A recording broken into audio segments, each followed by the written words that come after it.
উত্তরবঙ্গ থেকে চোখ সরাচ্ছেন না মুখ্যমন্ত্রী। উত্তরবঙ্গের ভয়াবহ প্রাকৃতিক দুর্যোগে বিপন্নদের ত্রাণ ও পুনর্বাসন তহবিলে 5 লক্ষ টাকা দান করলেন মমতা বন্দ্যোপাধ্যায়। রাজ্যের 44 জন মন্ত্রীকেও ত্রাণ তহবিলে 1 লক্ষ টাকা করে দিতে বলা হয়েছে। ত্রাণের জন্য কেন্দ্রের বরাদ্দ নিয়ে টালবাহানার মধ্যেই রাজ্যবাসীর কাছে নবগঠিত বিশেষ তহবিলে দানের আবেদন করেছেন মমতা বন্দ্যোপাধ্যায়। উৎসবের মরশুমের মধ্যেই উত্তরবঙ্গের পাহাড় ও ডুয়ার্সে অতিবৃষ্টিতে ভূমিধস ও বন্যা দেখা দেয়। প্রাণহানি ঘটে 32 জনের। এই প্রাকৃতিক বিপর্যয়ে বিপন্ন উত্তরবঙ্গবাসীর ত্রাণ ও পুনর্বাসন নিজেই তদারকি করতে 2 দফায় দুর্গত এলাকায় গিয়েছেন মুখ্যমন্ত্রী মমতা বন্দ্যোপাধ্যায়।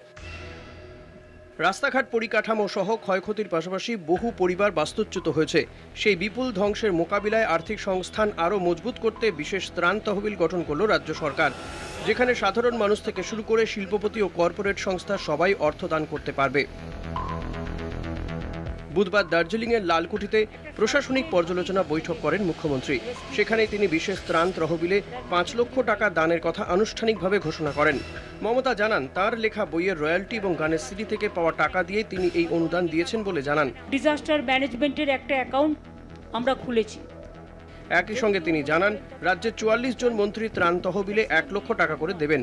ইতিমধ্যে তৃণমূলের সর্বভারতীয় সাধারণ সম্পাদক তথা সংসদীয় দলের নেতা অভিষেক বন্দ্যোপাধ্যায় ব্যক্তিগতভাবে 1 লক্ষ টাকা ত্রাণ তহবিলে জমা দিয়েছেন।